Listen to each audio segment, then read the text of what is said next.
안녕하세요. 길동무와 함께하는 성서 인문학 오늘 70번째 시간입니다. 저는 사회를 맡은 진상쌤이고요. 함께 이야기 나눠주실 길동무 목사님 나와 계십니다. 목사님 안녕하세요. 네, 안녕하세요. 네, 목사님 지난 시간엔 저희가 호세아서를 살펴보았는데요. 호세아가 그 음란한 여인 고멜과 결혼한 것이 하나님께서 이스라엘을 향한 변함없는 사랑의 그런 이야기인 줄 알았는데요. 그것이 아니라 북왕국 이스라엘에 대한 멸망의 선언이었고 사망 선고였다. 네, 이거에서 충격을 받았었거든요. 예.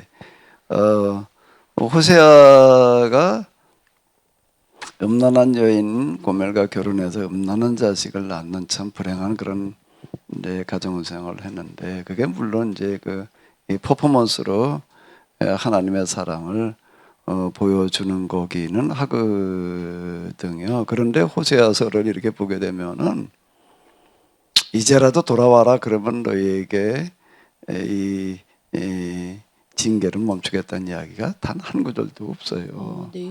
무엇 기정사실화하고 들어가고 있는가 하면 이스라엘의 멸망이라고 하는 거는 그건 이미 이제 그거는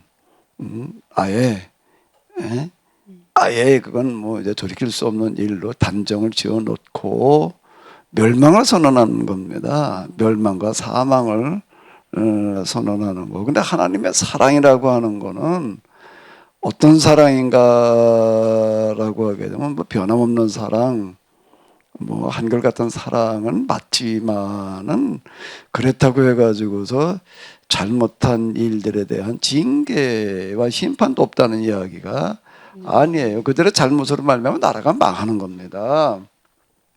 망하고 이제 아주 없어졌다가 먼 훗날, 그건 먼 훗날이에요. 먼 훗날 그들이 이제 돌이키게 되면 다시 돌아올 기회를 주겠다라는 사랑이라는 거예요. 그냥 그저 언제든지 돌이키기만 하면 그냥 용서해 주시는 그런 사랑을 말하는 거는 절대 아니다.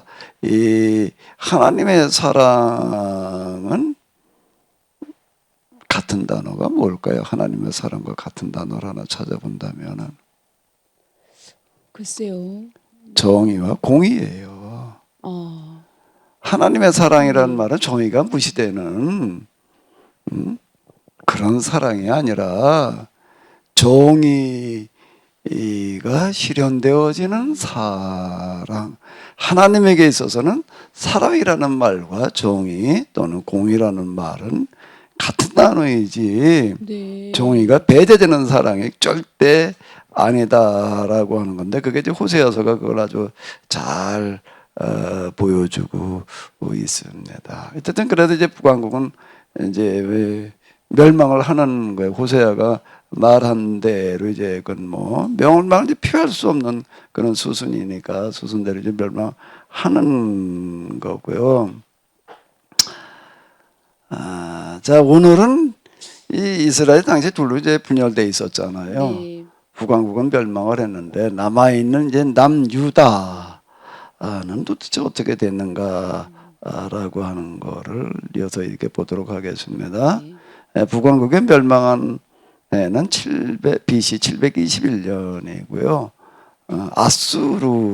아시리아 보통 이제 일반 역사책에는 그렇게 나와 있는데요. 아수르라는 나라에 이 멸망을 했는데 그 멸망하는 거가 뭐 옛날에 뭐 주변에 대제국이 들어서면 주변 나라들이 다 이제 식민지배 받고 이제 그걸 멸망했다고 그러잖아요. 근데 이스라엘이 멸망했다는 거는 좀 그런 멸망과는 개념이 다릅니다. 우리나라가 조선 날개 일제 이제 망하잖아요. 그렇게 망한 거하고는 얘기가 달라요. 어떤 의미에서 그렇죠? 우리나라가 일제에 망한 거는 우리나라의 주권을 상실한 거예요. 네, 그렇죠. 한 국가를 정의할 때에는 세 가지가 있어야지 한 국가라고 얘기를 할 수 있는데 뭐지요? 주권이 있어야 되고요. 일단 주권이 있어야 되고 네, 국민, 또 하나는요. 땅이 있어야죠. 영토가 있어야 되는 거예요. 이 셋이 갖춰줘야지 비로소 나라라고 이야기를 할 수가 있는데 비록 식민 지배를 당하는 거는 주권을 잃어버린 겁니다. 땅과 백성은 남아 있는 거예요. 근데 이스라엘이 망했다는 거는 땅도 없어지고 백성도 없어진 거예요. 네. 어떻게 그 잘 이해가 안 되죠. 네. 땅이 없어졌다는 거는 무슨 얘기가 되는가라고 하게 되면은 이스라엘이라는 나라는 다시는 재건이 되지 않도록 영원히 멸망시키는 겁니다. 그래가지고 여기서 이 주축 세력이 되는 사람들은 다 이제 포로로 잡아가는 거고요. 그리고 어떻게 하는가라고 하게 되면은 나머지 백성들은 다 죽이거나 쫓아내는 거예요. 네. 그 땅에 살지 못하게 해놓는 겁니다. 물론 일부 그냥 아예 그냥 좀 뭐 무지랭이 수준 그냥 좀 일부 남아 있는 사람이 있기는 했지만 대부분 다 쫓겨 나는 거예요. 그리고서 어떻게 하는가 하면 아주 여기와는 거리가 먼 지역, 가까운 지역이 아닌 먼 지역의 사람들을 그것도 한 지역에서가 아니고요. 한 나라서가 여러 지역에서 갖다 이주를 시켜놓는 거예요. 아니 아수르가 이렇게까지 잔혹하게 한 이유가 있을까요? 그게 이제 예언자들이 얘기하는 건 하나님의 심판이라는 건 이런 심판을 말하는 거예요. 하나님을 결국 사랑으로만 우리가 자꾸 이해를 하는데요. 하나님은 사랑은 곧 정의 심판을 말하는. 지금 그 말씀도 굉장히 충격적이에요. 예. 그러니까 이렇게 망하는 거예요. 그러니까 땅이 완전히 없어지는 거예요. 그러니까 백성들도 주력 세력은 끌려가거나 다 쫓겨나니까 이제 다시 그 주권이 사진 건 얘기할 것도 없고 그러니까 뭔 얘기해야 되는가 하면 나라를 다시 회복할 가능성이 없게 하는 멸망을 말하는 거예요. 이걸 가리켜서 구약 성경에서는 뭐라고 얘기하면 하나님의 심판이에요. 아수르에 멸망당한 나라들이 많지만은 유독 이스라엘만 그런 거예요. 왜 우리는 유독 이스라엘만 그렇게 그걸 이제 예언자들은 하나님의 심판이라고 심판이라고. 이렇게 얘기를 하는 거고 이제 그럼 좀 더 구체적으로 들어가서 본다라고 하게 되면 아수르가 이제 이 북쪽이잖아요. 네. 메소포타미아 지역에서 이제 이렇게 등장해가지고 세력을 뻗쳐 나오니까 뭐 그냥 순순히 우리 항복하자 뭐 그럴 리가 없을 거 아니에요. 저항하자 저항하는데 뭐 혼자 저항해가지고는 안 되니까 아수르는 워낙 대국이니까 우리가 연합하자 이제 이렇게 나가는 거예요. 그 연합을 주도한 게 누군가 하면 이스라엘인 거예요. 이스라엘이 그 중에서 그래도 제일 좀 그 아람 그리고 이제 그 다음에 이스라엘 이랬거든요. 아람은 저 아수르와 인접해 있으니까 그건 뭐 아주 그냥 초전에 이제 박살이 났고 그리고 난 다음에 이제 이스라엘이 주축이 돼가지고서 우리가 연합해서 저항하자 이제 그 일을 주동을 한 거예요. 그러니까 이제 아수르 입장에서는 이건 주동자잖아요. 그러니까 다른 나라하고 똑같이 대해줄 수가 없는 거죠. 주동에 동참한 거고 주동한 거하고는 이게 좀 얘기가 다르잖아요. 네, 이제 알겠습니다. 이유는 그래서 그랬는데 근데 이게 뭐 그냥 뭐 정치적인 이유에서 어쩌고 저쩌고 이렇게 설명할 수 가능하겠지만 예언자들은 그렇게 설명하는 게 아니라 이건 이스라엘의 계약을 어겼기 때문에 근데 하나님께서 이와 같이 심판하신다. 본래부터 이제 아주 초기 그 모세의 율법 신명기에서부터 너희가 이 땅은 계약을 지키라고 주어진 땅인데 계약을 지키지 않으면 땅이 너를 토해내리라 이제 이렇게 얘기를 네. 했어요. 그걸 이제 땅의 신학 이렇게 얘기를 하는 건데 땅이 그만큼 이제 독특한 의미를 가지는 거거든요. 그 땅에 들어가서는 계약을 어기면은 땅이 너희를 그냥 두지를 않는다. 다 토해낸다.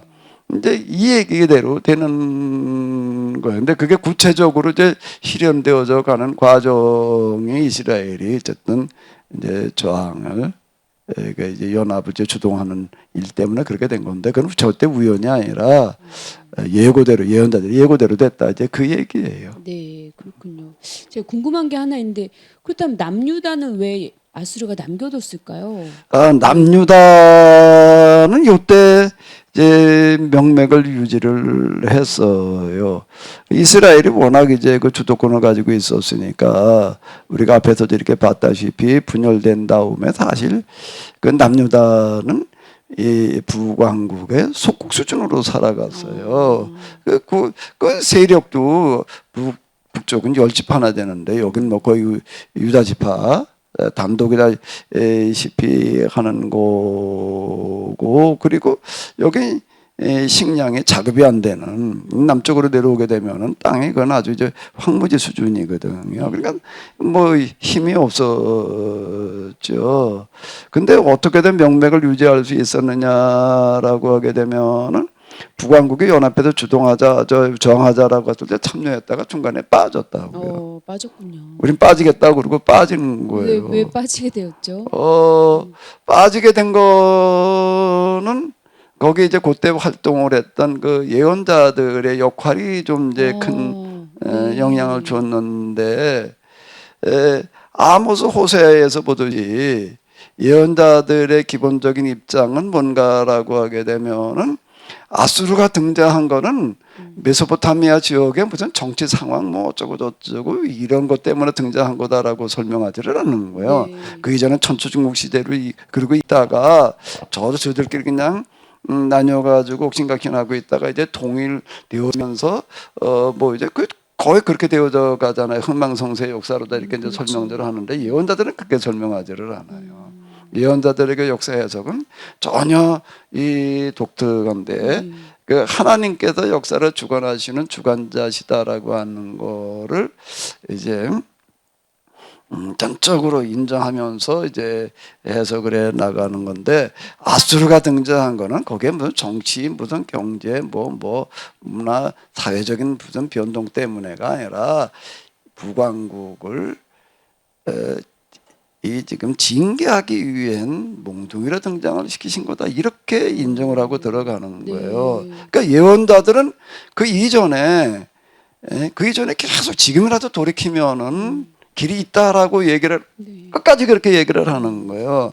그러다가 이제 결국 그게 듣지를 않은 다음에서는 뭐라고 얘기를 하는가 하면은 이젠 저항해봐야 소용이 없다. 그건 하나님께서 징계 몽둥이로 쓰시는 거기 때문에 거기에 저항하는 거는 하나님께 저항하는 거다라는 식으로다가 이제 이렇게 해석을 해 나가는 거예요.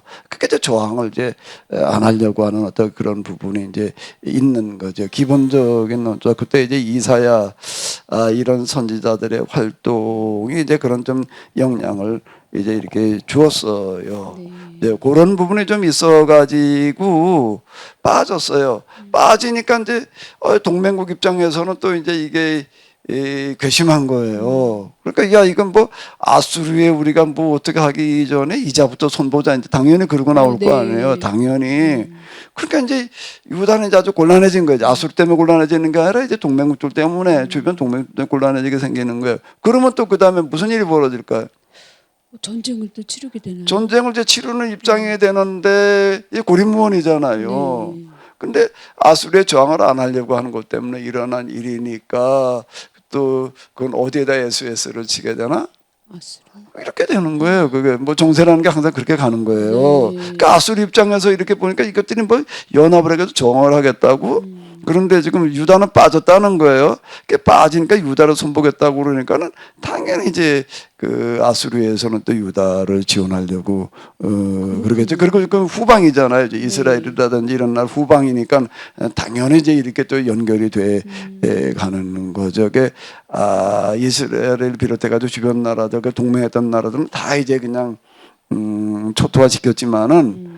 당연히 유다만은 좀 남겨놓으려고 그럴 거 아니에요. 물론 유다도 그냥 아예 또 점령을 하려고 하는 시도도 이제 있었지만 그때 또 이제 예언자들의 동료 이런 거에 따라서 이제 또 거기에 또 저항을 하고 이래가지고 그래서 남았죠. 그렇군요.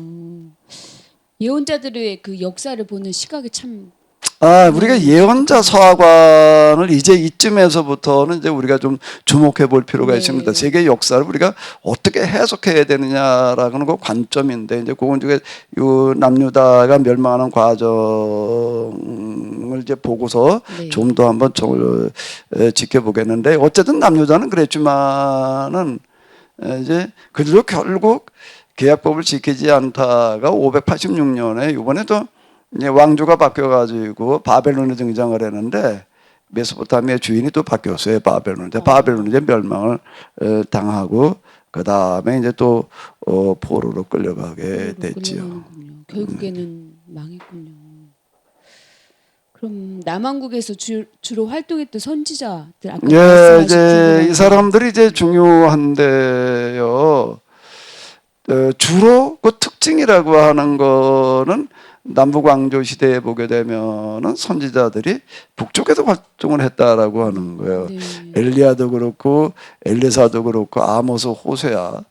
그 중에 그 상당수는 남왕국 지역 출심에도 불구하고 북왕국에 가도 활동을 이렇게 했다라고 하는 거가 특징인데요.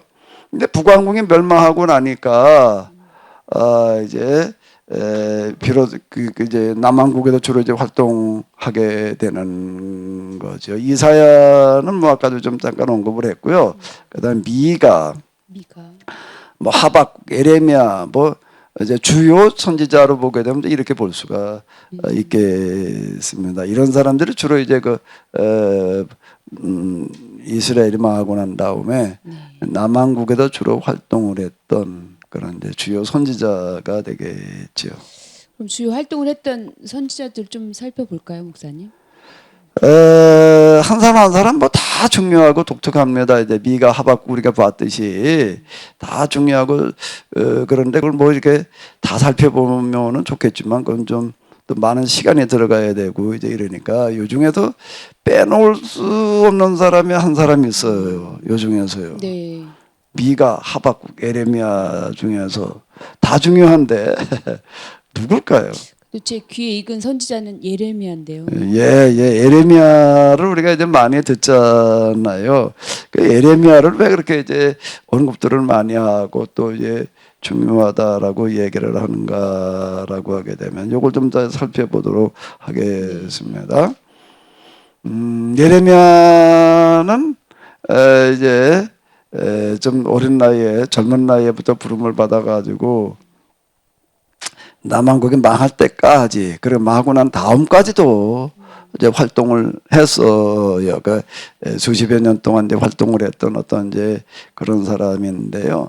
그가 했던 그런 말도 중요한 말씀이 참 많습니다. 근데 그 중에서 한 두 가지만 좀 골라보도록 할까요? 네. 보통 예레미야 하면 눈물의 선지자로 잘 알고 있는데요, 저희는. 자, 이거 한 번 좀 읽어보세요. 네, 너희는 이것이 여호와의 성전이라, 여호와의 성전이라, 여호와의 성전이라 하는 거짓말을 믿지 말라. 이 예레미야가 한 말 중에 대표적인 말이 뭔가 하면은 예루살렘 성전이 하나님의 성전이라고 하는 거는 거짓말이라는 거예요. 네. 그런 거짓말에 속지 마라. 그러니까 이제 아니 예루살렘 성전이 당연히 하나님의 성전이지라고 다 그렇게 생각을 하지요. 그걸 아니라고 그러는 사람이 누가 있어요. 근데 그건 거짓말이라는 거예요. 사기극이다. 네. 자, 이렇게 얘기를 합니다. 근데 세 번 반복하는 거는 근데 이 독특한 표현도 무슨 의미가 있나요? 예. 그 당시 제사장들은 예루살렘 성전을 대단히 중요하게 생각을 했어요. 다윗, 솔로몬, 합작품이라고 얘기를 할 수가 있는데, 근데 그거는 이제 그 아모스 호세아도 그렇고 성전을 지어놓고 제사 드리는 거는 범죄 행각이다 이제 이렇게 얘기를 했었잖아요. 근데 이 제사장들은 당시 뭐라고 얘기를 하는가 하면 하나님의 성전이 중요하다, 여기 와서 하나님을 섬겨야 된다 이래가지고 이제 늘 수시로 여기 이제 오는데 이건 하나님의 전이기 때문에 특별한 거예요. 네. 그러니까 들어갈 때마다 마음가짐 그리고 몸조심을 해라 이래가지고 뭐라고 가르쳤냐면 나는 지금 하나님의 전에 들어간다, 하나님의 전에 들어간다, 하나님의 전 세 번 스스로가 고백을 하면서 몸가짐을 조심을 시킨. 실제로 했던 표현이요. 그러면 정말 그렇게 했어요. 네. 하나님의 전에 들어가니까 이건 함부로 하면 안 되잖아요. 그리고 나올 때도 또 이제 뭐라고 나오는가, 나는 지금 하나님의 전에서 나간다. 그거를 3번을 반복하게 한 거예요. 들어갈 때와 나갈 때. 그런데 이게 이제 뭔가 하게 되면 사기극이라고 이렇게 고발을 하는 거예요. 네. 왜 사기라고 그렇게? 원래 계약과 율법에는 성전이라는 개념이 없어요. 하나님을 섬기는데 어떤 건물을 지어놓고 거기도 제사로 섬겨라라고 하는 그런 개념이 없는 네. 거예요. 신상의 개념도 없고 하나님의 모양을 어떻게 만들어 가지고 그런 개념이 없는 거예요. 그건 다 어떤 장소에서 신전 이런 신을 섬기는 장소를 만들어 놓고 제사로 그분을 섬겨야 된다라고 얘기를 하는 거는 이 교회의 유물이지, 그거는 성경에는 그런 얘기가 없는 이교 거예요. 방식이라는 율법에는요. 말씀이시죠? 그러니까 이제 다윗이 성전 뛴 거는 이 교회의 방식이고 성전 양식 자체도 이교 양식이었어요. 아예 그런 개념이 없는, 네. 건물 개념이 없는 거예요. 그 이제 나중에 이렇게 쭉 나가다 보면 또 이제 볼 기회가 있기도 하겠지만은요, 이 우리 교회에서 이렇게 보게 되면 이제 그 중세기로 접어들면서 이제 그 요즘 유럽에 가면 그 수많은 그 성당들이 있거든요. 유럽 여행은 사실 성당 여행이라고 얘기를 해도 과언이 아닐 만큼 주요 성당들이 많아요. 로마에 가면 그 바티칸을 비롯해 가지고서 그 뭐 500년 이상 지은 건물들이 수두룩합니다. 그게 무슨 걸작품이고 예술품이고 뭐 건축 양식이 어떻고 이렇게 얘기들을 많이 하는데요. 성당 이제 비슷한 개념인데 이것도 뭔가라고 하게 되면 성경과는 상관없는, 그거 지을 때 우리 고딕 양식 무슨 르네상스 양식 이래 가지고도 그것들을 가지고 얘기들을 많이 하는데, 근데 이 교회의 신전을 본따서 만드는 거예요. 네. 아유, 그게 오래되다 보니까 이게 교회 양식인가 보다. 기독교의 전통적인 양식이 아니라 이교 양식을 흉내낸 거예요. 심지어 많은 분들은 그곳에 가서 은혜를 많이 받기도 하고. 그러니까 이게 이제 우리가 역사를 모르면은 막 한다는 얘기가 그 얘기가 되는 거예요. 성전, 성당이라는 말 자체가 용납이 안 되는 거예요. 이 성경에서는요.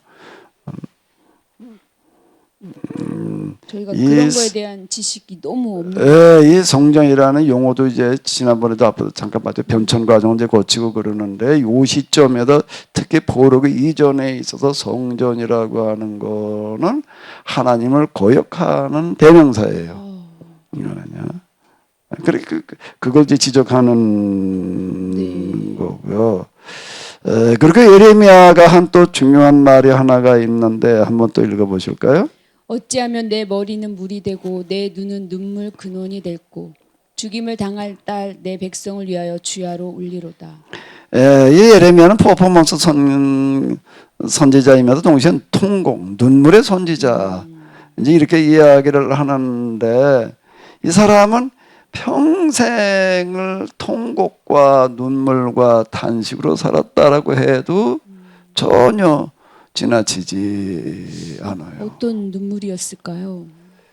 그거는 간단하고 단순해요. 자, 이제 부모가 있는데 하나밖에 없는 자식이 이제 좀 잘 대해질 거 아니에요. 근데 그 자식이 불행해 있다 그러게 되면은 불행해져 있는 자식보다 훨씬 더 불행한 사람이 누굴까? 부모예요. 부모요. 근데 그 자식이 병이 들어서 뭐 어쩔 수 없어서 그냥 병들어 죽어간다 그러면은 좀 나을 수가 있는데요. 이게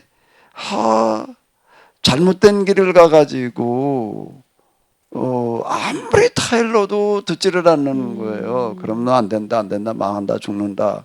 그래도 결국 안 듣다가 그리고 멸망의 길로 가고 있다, 죽음의 길로 가고 있다 그러면 어떨까요? 그 부모는 견딜 수가 없는 거예요. 그럼 에레미야도 그렇고 호세아도 그렇고 호세아를 한번 우리가 이제 놓고 봐봐요. 음란한 여자와 결혼해도 음란한 자식을 낳아요. 네. 음란한 자식이라는 게 무슨 뜻이라고요? 자식도 있고 바람 폈다는 얘기인가? 뭐 낳자마자 뭐 음란한 자식을 낳았다는 게 그런 얘기는 아니라고요. 자식을 낳아놨는데 누구 자식인지 알 수가 없는 그 거예요. 얘기인가요? 이거는 그뭐 네. 호세하고 결혼했지만 나가서 그냥 뭐 온갖 남자들하고 같이 놀아난 여자니까 그것도 뭐 한두 남자가 아니까 누구 자식인지를 알 수가 없는 거야. 그 얘기예요 지금요. 자, 그럼 이 호세아는 심정이 어떨까? 피가 거꾸로 솟을 것 같아요. 이건 뭐라고 네. 설명이 안 되는 거죠. 그럼 왜 하나님께서 호세아에게 그런 결혼을 해라, 그런 삶을 살아라고 얘기를 하시는가 하면 선지자가 된다는 거는 네. 기본적으로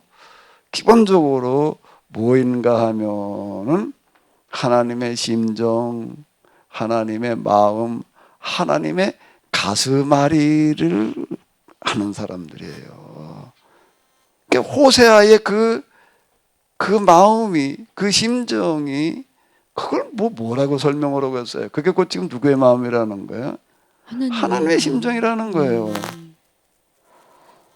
그러니까 이 선지자들이 하나님의 말씀을 대언한다는 얘기는 말씀만 그냥 주어진 대로 말한다는 얘기가 아니에요. 하나님의 심정과 가슴앓이를 똑같이 앓고 있는 사람들, 일치된 사람들이거든요. 네. 영성이 근데 일치됐다 이렇게 얘기를 하는 건데요.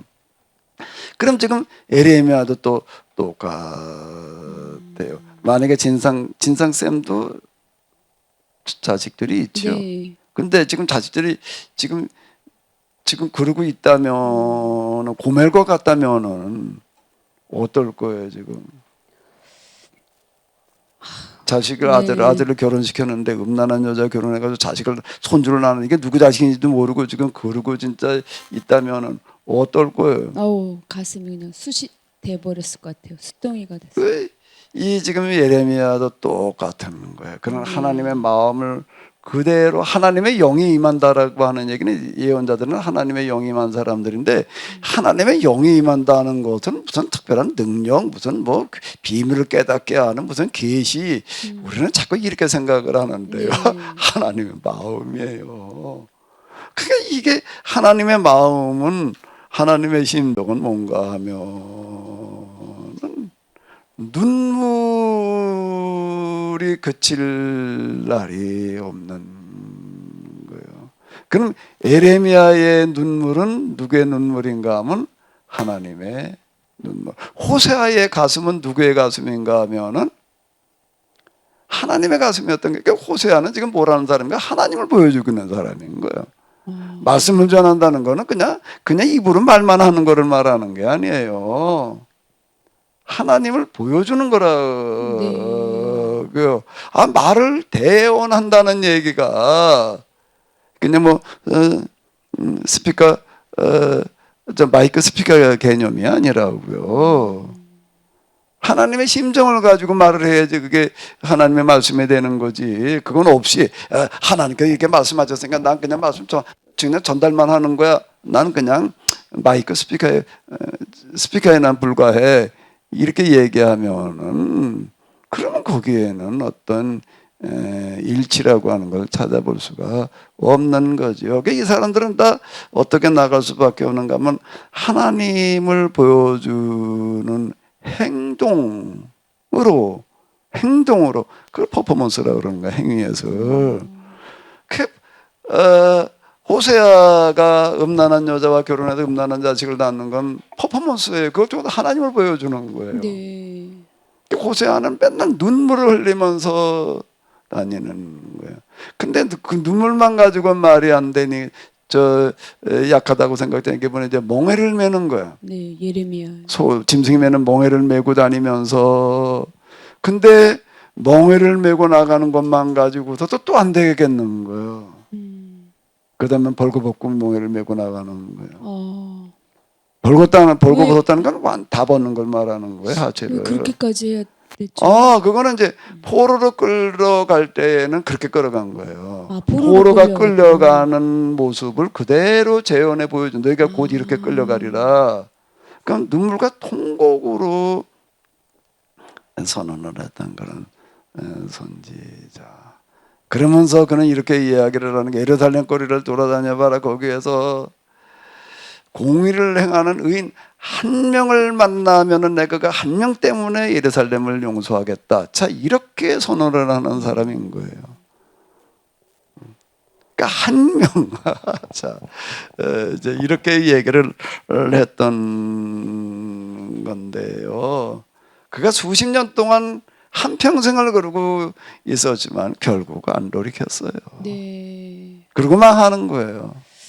예언자를 또 이렇게 설명해 주시니까 뭐라고 너무 충격적인데요. 우리는 예언자들 무슨 사회정의를 뭐 추구한 사람, 그냥 무슨 행동하는 사람, 그냥 요 정도 수준에서 이제 자꾸 이제 우리는 이해하려고 그러는데 그 사람들이 영성으로 이해를 해야 되는 거예요. 영성인들이거든요. 영성가들인데 하나님의 영이 임한 사람들인데 하나님의 영이 임한다는 거는 무슨 뭐 기쁨이 뭐 어떻고 확신이 어떻고 뭐 능력이 어떻고 우리는 이렇게 자꾸 이해를 하려고 네, 그렇죠. 그래요. 그래서 뭐 하나님 영이 임할 때만 뭐가 어떻게 됐나라는 식으로 얘기. 그거 이전에 하나님의 영이 임하면 하나님의 가슴이 같이 임해야 되는 거예요. 그러면은 평생 그는 일반 기준으로 볼 때는 불행해도 그렇게 불행할 수가 없는 거예요. 호세아처럼 되는 거예요. 에레미야처럼 되는 거예요. 네. 그럼 뭐라고? 어찌하면 내 머리는 물이 되고 내 눈은 눈물 근원이 될고 죽임을 당한 내 딸, 여기 죽임을 당할이 아니라 당한으로 나가는 거예요. 이미 내 딸 내 백성을 위하여 주야로 울리로다. 이런 사람이 되는 거예요.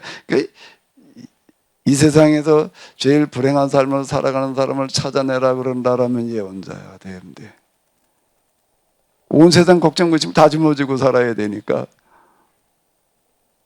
하나님께서도 그렇게 계시다는 게 전 더 놀라운데요.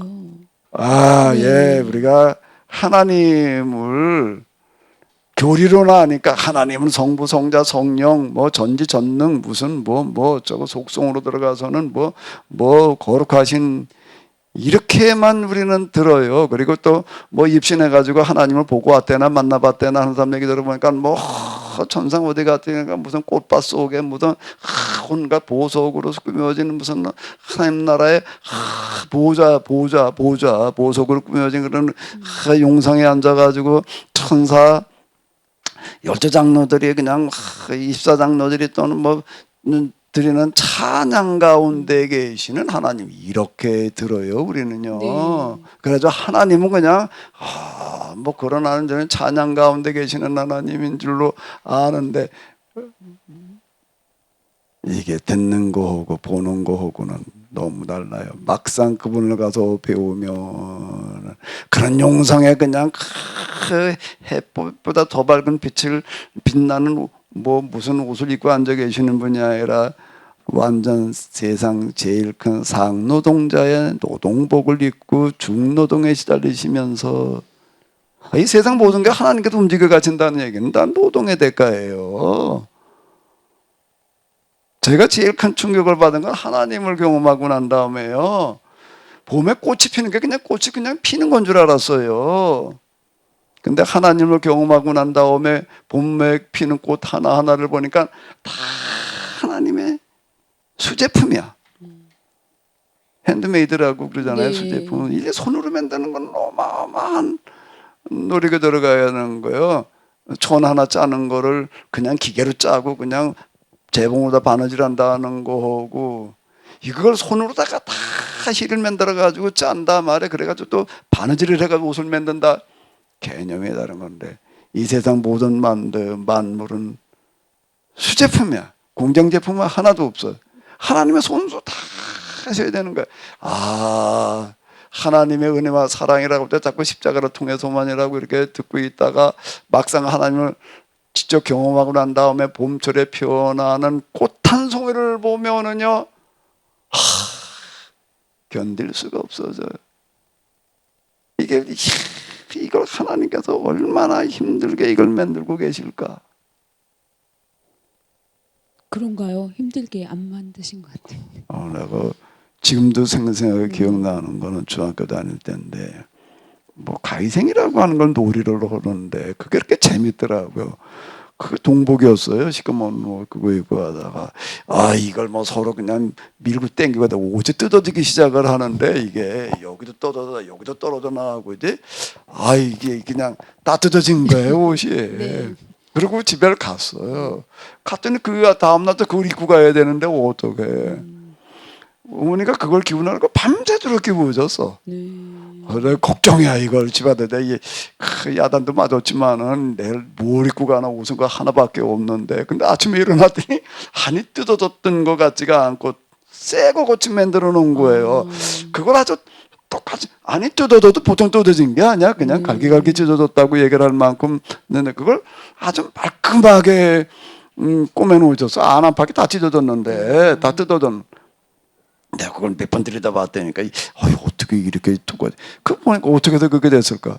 어머니께서 밤새도록 그 조그만 호롱불 밑에 앉아가지고 그걸 다 기워놓으신 거죠. 꼬매놓으신 거예요. 내가 그거 입고 가면서 내가 그 다음부터는 어디 가서 옷 뜯어지게 못하겠더라고. 그랬더니 또 그래야 될 것 같으니까. 네.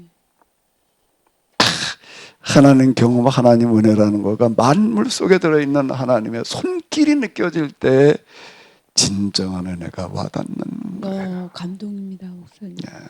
그 하나님은 참 쉴 틈이 없으신 거예요. 쉴 틈이 없으신 하나님 거기다가 마음고생은 몸고생에 비할 바가 아니야. 이건 아무리 얘기해도 들을 줄을 몰라 죽음을 향해서 치달아가고 있으니 이게 하루살이가 불나방이 불 속으로 뛰어들어가는 거고 똑같은 짓거리들을 하고 있으니 이게 또 견딜 수가 없어요. 노동도 노동이지만 마음고생 이건 눈물과 탄식과 통곡은 이건 뭐 또 근데 예언자가 된다는 사람들은 이런 사람들을 말하는 거야. 세상에서 제일 불행해지고 싶으면 예언자가 돼. 함부로 예언자 말하는 분들이 있어서는 안 되겠네요. 선지자라는 그 말은 나도 뭐 신학교 다닐 때 뭐 예언자 그 말을 뭐 얼마나 들어서 귀에 딱지가 않을 만큼 들어서 그러고 했는데 하나님을 경험하고 난 다음에 하나님도 몰랐고 예언자라는 것도 뭐라는 사람들이 몰라도 이렇게 몰랐을 수가 있나 말이에요. 이렇게 되더라고요. 잘 알겠습니다.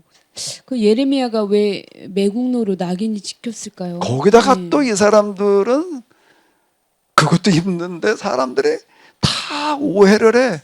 죽일 놈이라고 성전이 하나님이 된다 그런 게 다 거짓말이다 말까 쏘가 넘어가지 마라 그러니까 그 제사장들이란 거 다 죽이려고 달라들 거 아니야 또 이게 온갖 모함도 다 뒤집어 써야 되는 거고 거기다가 또 뭐라고 얘기를 했는가라고 하게 되면 바벨론이 이제 지금 빌려오는데 바벨론에 저항해봐야 소용없다. 국력 때문에 안 된다는 얘기가 아니라 하나님께서 지금 우리가 잘못해가지고 징계 몽둥이를 쓰시고 계시는데 그 저항한다는 거는 하나님을 대적하는 것과 같다. 그러니까 저항해봐야 그냥 백성들만 애꿎은 백성만 고생하고 죽어나가니까 아예 저항을 하지 마라 이렇게 얘기를 하는 거예요. 그러니까 또 이 정치인들이 또 애국자들 들을 때는 어떨까? 이놈은 또 이건 매국노야. 이건 바벨론과 붙어먹은 놈이야. 또 이러고 나오는 거예요. 내통한 놈이야. 이래가지고 이제 감옥살이라고 있는 거예요. 그렇군요. 또 망하기 직전에도 그래가지고 감옥에 갇혔어요. 그 왕이 이제 전쟁으로 나가면서 그러는 건 너 이놈 넌 바벨론과 붙어먹은 놈인데 말이야. 내가 지금 너 손받을 시간이 없다. 내가 갔다 와가지고 너 처형하겠다 그랬어요. 그랬더니 예레미야가 뭐라고 그랬을까?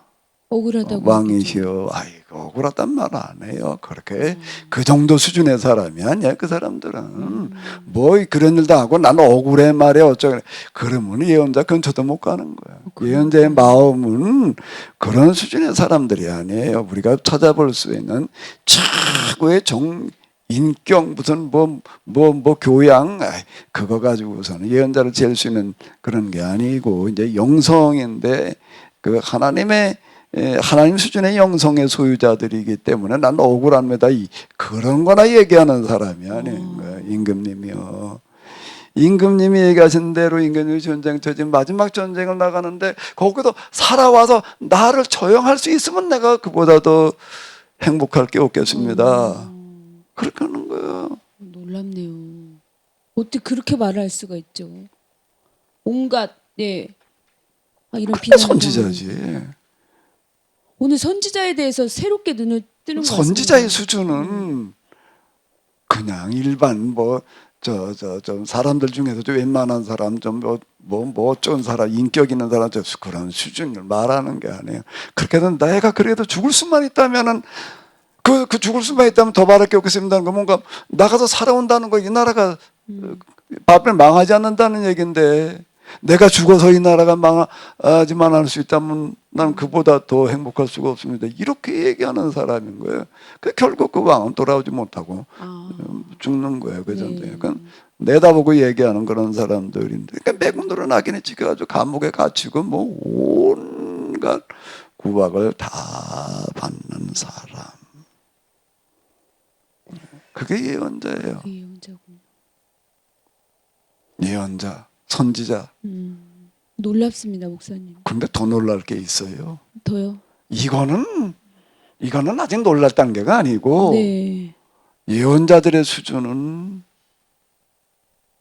이제부터야. 이제부터라고요. 여기까지도 정말 놀랍지만은요. 이걸 무슨 적절한 말이 없어서 내가 그냥 절대 공헌이라고 찾아봤는 절대 공헌? 예언자들의 진짜 진면목 가치는 그 다음이야. 나라가 망한 다음이야. 망한 다음에요? 망하기 이전에 그들이 했던 각고의 노력도 참으로 높이 평가할 만하지만 망하고 난 다음에 그들이 보여주는 행동, 말이 너무 이거는 어디에도 그런 예는 없어요. 어떤 거죠, 목사님? 궁금합니다. 이걸 한번 읽어보실까요? 너 스라야는 이 책 읽기를 다한 후에 책에 돌을 메어 유브라데 강 속에 던지며 말하기를 바벨론이 나의 재난 때문에 이같이 몰락하여 다시 일어서지 못하리니 그들이 피폐하리라 하라. 에레미야가 한 마지막 나라가 망하고 난 다음에 두루마리를 하나 쓰는 거예요. 두루마리요. 두루마리를 하나 써가지고 이제 왕을 비롯해가지고 고관 대작들이 이제 포로로 끌려가는 거예요. 마중을 나왔어요. 마중을 나와가지고서는 그 왕의 이제 비서실장에 해당되어지는 사람이 스라야라고 하는 사람이 그렇군요. 있었는데 그 사람한테 이제 두루마리를 넘겨줬어요. 넘겨주고 뭐라고 이야기를 하는가 하면 당신은 바벨론에 가걸랑 바벨론에 가게 되면 그래도 나라가 망해가지고 포로로 끌려오는데 왕을 비롯해가지고 고위직들이 끌려오니까 그래도 비탄 사람들이 이제 와서 처리를 할 거 아니에요. 네. 그 사람들을. 그럼 그 사람들한테 이걸 읽어줘라. 읽어주라. 바벨론의 일반 백성이 아닌 그래도 그 고위직에 있는 사람들한테 가서 너 읽어줘라. 이걸 읽어준 다음에 이 두루마리에다 돌을 매가지고 바벨론 강에다 던지면서 바벨론 그러니까 유브라데 네. 유브라데 강. 강에다가 던지면서 이 바벨론의 사망을 선고해라. 바벨론의 사망이요. 이렇게 얘기를 네. 하는 거예요. 이것도 이제 마지막 퍼포먼스예요. 음. 마지막 퍼포먼스인데 그게 무슨 얘기인가라고 하게 되면 내용인즉 이런 거예요. 바벨론이 나의 재난 때문에 이같이 몰락하여 다시 일어서지 못하리니라고 하는 건 바벨론이라고 하는 건 왜 등장했는가 하게 되면 왜 등장했다고요? 바벨론 내에 거기 마수르라는 나라가 있었는데 그게 뭐 어쩌고 저쩌고 해가지고 그 정치적인 무슨 변동이 일어나서 사회적인 무슨 현상 때문에 그렇게 해석하는 사람들이 아니야. 예언자들은 뭐라고 해석을 했다고요? 이스라엘. 이 지금 유다를 이제 북왕국은 망했으니까는 유다를. 유다가 계약법대로 살질 않아서 이걸 징계하기 위해서 하나님께서 세우신 징계 몽둥이야. 그러니까 정하지 마라. 정해봐야 소용없다. 그건 하나님 정하는 거고 똑같은 얘기다. 그렇게 얘기를 한 거거든요. 그런데 이제 결국에 가서는 유다가 망했어요. 유다가 망했다는 거는 곧 뭘 말하는 거죠? 이제 그가 등장했던 소임이 끝났다는 거야. 바벨론의 역할이라고 하는 거는 거기까지. 남왕국을 멸망시키기 위함이었어요. 아수르의 등장이라고 하는 거는 북왕국을 멸망시키기 위함이었어요. 그러니까 북왕국을 멸망시킨 다음에 얼마 있다 망했다고요. 그리고 그게 이게 예언자들의 말대로 된 거예요. 네. 아수르가 계속 있다가 나중에 또 100몇십 년 뒤에 가서 아수르에 망한 게 아니에요. 거예요. 아수르의 등장은 아모스, 호세아도 그렇고 계속 뭔가 하면 북왕국을 징계하기 위한 몽둥이였던 거예요. 근데 메소포타미아를 통일한 통일왕국 그렇게 허무하게 무너지는 거는 드문 예예요. 최소한 그래도 몇백 년은 뭐 이렇게 가는 거지. 근데 이게 무너져 버린 거예요. 네. 그럼 이제 그 다음에 바벨론이 등장을 한 거예요. 이제 신왕국이야. 그러니까 신왕국에 등장을 해서 초기에 남왕국을 멸망시켰는데 이제 뭔가 하면 예레미야는 이렇게 말하는 거예요. 이제 바벨론 더 이상 이제 쓸모가 없다. 네. 남왕국을 멸망시키기 위해서 세워졌던 나라인데, 근데 남왕국이 멸망해서 이제 포로로 끌려가니까 왕을 비롯해서 고위자 포로로 끌려가는가 이제 망한 거예요. 이제 완전히 망한 거예요. 네. 그러니까 이제 바벨론 너는 더 이상 쓸모가 없다. 그러니 이제 너는 가서 사망 선고를 해라. 이렇게 얘기를 해주는 거예요. 아니 지금 끌려가면서 그걸 써줬단 말이 도무지 끌려가는 모르겠어요. 사람한테 그 네. 정말 써서 이제 스라야라고 하는 비서실장한테 이걸 넘겨주는 거예요. 지금 바벨론 상태는 어떤가요? 지금 그때는 망하기는 뭘 망해. 최고의 융성기를 맞아도 중기를 맞고 있는 거죠. 지금 초기 단계니까.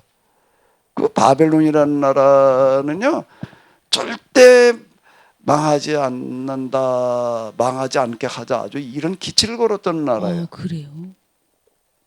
여기는 벽돌을 아주 그냥 탁 구워가지고서요 성을 쌓는데 얼마나 튼튼하게 쌓았는가 하면은 인류 역사상 성을 쌓기도 그렇게 쌓는 나라는 없어. 네. 손으로 쏘는 활 말고 또 뭐 석궁 뭐 어쩌고 저쩌고 해가지고 쏘는 그런 거가 있는데 아무리 성능 좋은 활로 쏴도 도달하지 못할 만큼 높이. 그러니까 이즈모일에 얘기한다면 한 20층에 해당되어지는 고층 아파트 수준의 고층 성을 아파트. 쌓는 거예요. 그 높이까지요? 쌓는데 두께는 어느 정도로 쌓는가 하면 성 위에다가 사람을 살게 했어 아예. 그러면 높지 마. 거기에 뭐 경관 좋게 그냥 집을 지어놨는데 양쪽으로다가 져서 성벽. 양쪽. 그리고 가운데다가는 도로를 내놨는데 마차가 양방향으로 2차선. 2차선 도로를. 그럼 이게 도대체 이게 몇 메다야 이게? 계산을 해봐봐요. 그렇게 네. 튼튼하게 쌓아놓는 거예요. 근데 야 이게 혹시 또 뭐 무너질 수도 있고 뭐 지진을 때도 혹시 그래가지고 하나 더 쌓아. 두 겹이야. 두 겹이라고요. 그걸 두 겹으로 쌓아놓는 거예요. 두 겹으로 쌓아놔. 그리고 성 주변에다가는 또 도랑을 파가지고 물을 갖다가 채워놓는 거예요. 해자라고 그러나. 네, 침범하지 못하도록. 그럼 저 성문을 튼튼하게 만들어놓은 건 얘기할 것도 없고. 그러니까 이건 이 성은 망할 수가 없어. 거기다가 또 양식을 갖다가 얼마나 저장을 해놨냐면은 얼마나 저장을 해놓으면 될까? 글쎄요. 1년 정도. 1년, 100년. 100년이요? 100년. 거기는 건조한 지역이 돼가지고서 이게 곰팡이가 안 나요. 그러니까 100년치를 저장을 해놔 양식을. 거기다가 또 이제 양식만 문제되는 게 또 모든 문제가 될 수 있나? 물이 물. 문제겠죠. 그 유브라데 강을 어떻게 하는가 하면 성 복판으로 지나가게 해놨어. 아예. 그러니까 이 물은 마를 리가 없어요. 그렇겠네요. 예? 가뭄이 아무리 들어도 그건 안 마르는 물이에요. 그거는요. 그 강물을 갖다가 성 가운데로 지나가게 해놓고 성 주변에도 그 강물이 그냥 둘러서게 해자를 파놓고 뭐 100년치 양식을 모아놓고 아무리 적군이 몰려와가지고서 밖에서 난리법석을 쳐도 아예 야야 올라가도 망볼 것도 없어. 그러는 게 성 문만 잘 지켜. 네. 문만 지키면 돼. 딴 건 지킬 것도 없어. 무슨 뭐 공성인가 뭐 돌멩이 아무리 쏴대봐야 그건 뭐 그까지 가가지고서는 이 계란으로 바위치기 수준이니까 신경자도 그 안에 잔치 벌리고 그리고 야 뭐 적군이 몰려왔다고 그럼 오늘부터 우리는 파티하자 이러는 나라예요. 그게 망해? 자 어쨌든 그런 거예요. 근데 요 말이 이스라엘에게 이런 사망 선고서를 써줬다는 게 그건 뭘 말하는 거예요? 멸망한 거는 네. 끝이 아니야. 뭐야? 이제 시작이야. 자, 이 예레미야를 비롯한 선지자들은 멸망하기 이전과 멸망한 다음은 말이 확 바뀌어요. 그러네요. 똑같은 말을 하는 게 아니야. 네. 야, 임마, 너 자식들아 봐봐. 내가 그렇게 얘기를 했는데 말이야. 결국 안 듣다가 이제 이게 포로 끌려가잖아. 아이고, 자식 꼴 좋다. 가서 죽도록 고생 좀 해봐라. 이렇게 생각하는 사람들이 아니야. 네. 생각 자체가 이 사람들만큼 생각이 위대할 수가 없어요. 이거는 당연히 그럴 거 아니에요. 아이고 내 말도 안 해가지고 결국 너 망했잖아. 이렇게 말하는 사람이 아니야. 네. 멸망하기 전까지는 내 이렇게 안 하면 망한다. 그러니까 빨리 돌이켜라. 이렇게 말했는데 막상 멸망하고 난 다음에는 완전히 또 딴 말을 하는 거예요. 똑같은 말을 하는 게 아닌 거예요. 야, 결국 너희가 안 들어도 멸망했지만 그런데 멸망한 게 끝이 아니야. 비극이 아니야. 뭐가 아니라고? 비극이 아니야. 이렇게 말을 하는 거야. 너희는 이제 망해서 끝장난 사람들이 아니라 새로운 시작으로 가는 출발점에 선 사람들이야. 어떻게 그렇게 말할 수가 있죠? 지금 포로로 끌려가는 사람들한테요. 근데 그 얘기가 그건 무슨 말일까? 뭘 시작하라는 얘기일까? 너희는 바벨론에 가는데 사망 선고를 써줘가지고 가라는 얘기 자체가 바벨론을 멸망시키러 가는 거야. 바벨론이 그냥 망하는 게 아니라 바벨론 이제 쓸모가 없어졌는데 너희가 이제부터 해야 될 일은 바벨론을 멸망시키러 가는 거야. 이렇게 말을 하는 겁니다. 힘내. 너무 무모하고 이스라엘 중심의 그런 독단적인 생각이 아닌가 싶어요. 이스라엘 중심이라기보다는 하나님 중심. 하나님 중심. 이게 예언자를 이해한다는 거는 쉽지가 않아요. 내가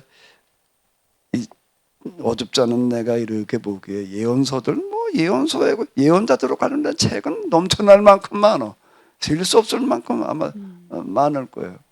그런데 예언자를 진정으로 이해하고 경험하고 예언자의 가슴을 가지고 쓴 책은 내가 아직 못 만나봤어요.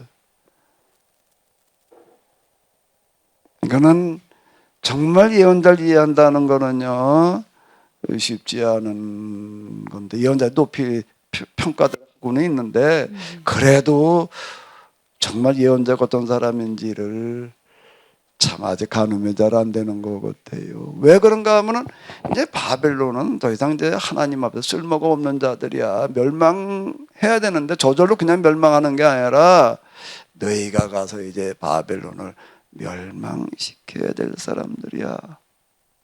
바벨론을 너희는 멸망시키러 가는 사람들이야. 네. 이렇게 얘기를 야 나라가 망해가지고 말이야 비참하게 좀 포로사려로 끌려가는 사람들이야라고 말하지 않는 거예요. 이게 대단한 거예요. 이렇게 말할 수 있다라고 하는 거예요.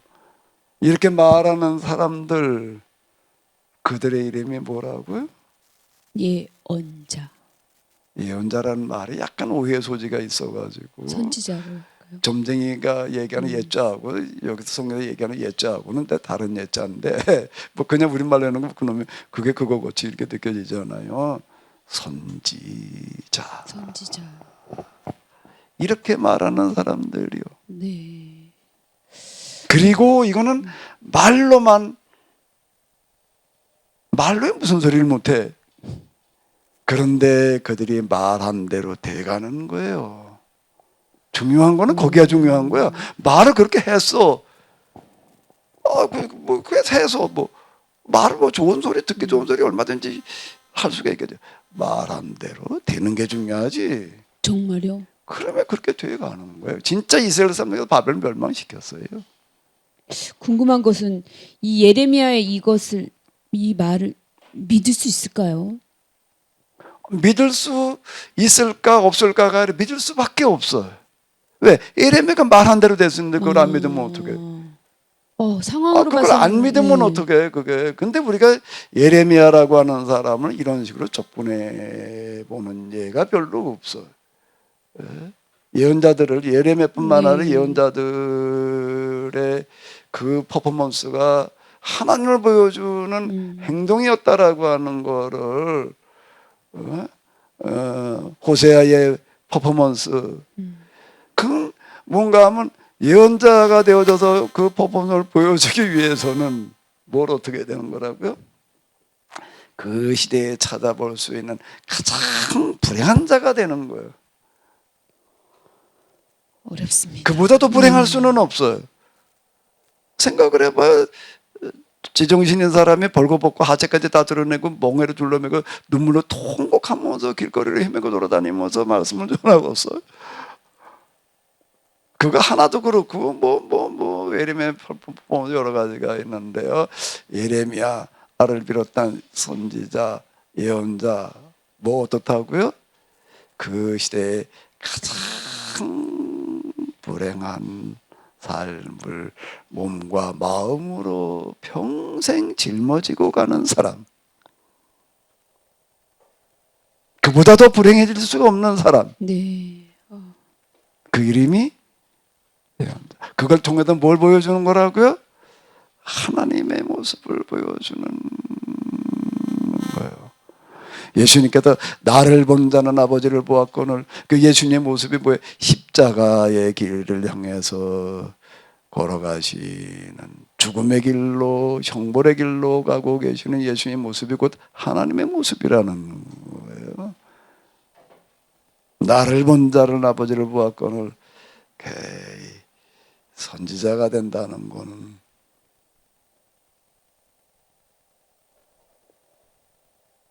그 시대에 찾아볼 수 있는 가장 어려운 형극의 길. 네. 어쨌든 이걸 우리가 믿고 받아들이기가 어려운데 받아들이지 않을 수 없어요. 믿을 수밖에 없어요. 왜? 예언자가 말한 대로 되는 거예요. 그럼 어떻게 바벨론을 멸망시킨지가 궁금한데요. 구체적으로. 어떻게 바벨론의 멸망이 네. 됐을까? 아무 힘도 없는데요. 를 얘기하려면 좀 시간이 걸리겠지요.